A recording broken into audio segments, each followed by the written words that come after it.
আজ ছিল আমাদের হুচাইয়ের বার্থডে। ওর বার্থডে ডেট হয়ে গেছে কিছুদিন আগেই, বাট আজকে একটু সেলিব্রেট করা হলো। হুচাইয়ের কি আনন্দ!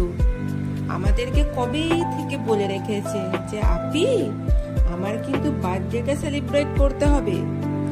আজকে সন্ধেবেলায় যেতে একটু দেরি হচ্ছে বলে বাবারে ফোন করে, তোমরা কখন আসবে, এত দেরি করলে হবে, সময় যে পেরিয়ে যাচ্ছে।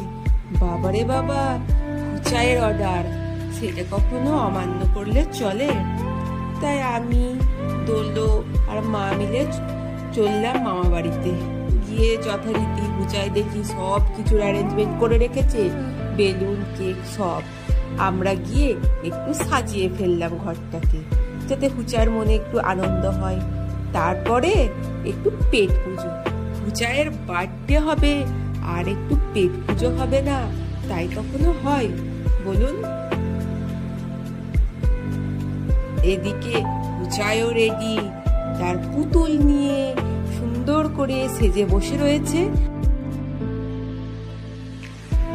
আর এদিকে আমরাও সবাই রেডি, মা, মামিমা, আরেক মামিমা, নানু, মামা, সবাই আমরা এবার হ্যাপি বার্থডে টু ইউ। এবার আমাদের happy birthday to you, happy birthday to you Huchai, happy birthday to you.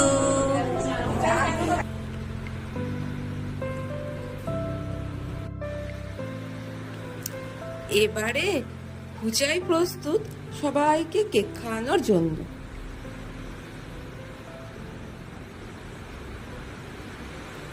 এক এক করে ও মা, মামিমা, আরেক মামিমা, নানু, মামা সবাইকে কেক খাওয়ালো। কি আনন্দিত আজকে হুচাই!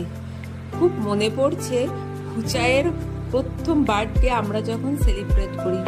বাবারে বাবা, যেমনি কেক কাটা শুরু করেছে, সবাই হ্যাপি বার্থডে বলে যখন গান গাইতে শুরু করেছে, ব্যাস ওর তখন ভয়ে কাঁদতে শুরু করে দিয়েছে। আর আজ এই 8 বছরের বার্থডে, কত উৎসাহ ওর মধ্যে, ও নিজেই সমস্ত কিছু অ্যারেঞ্জমেন্ট করেছে।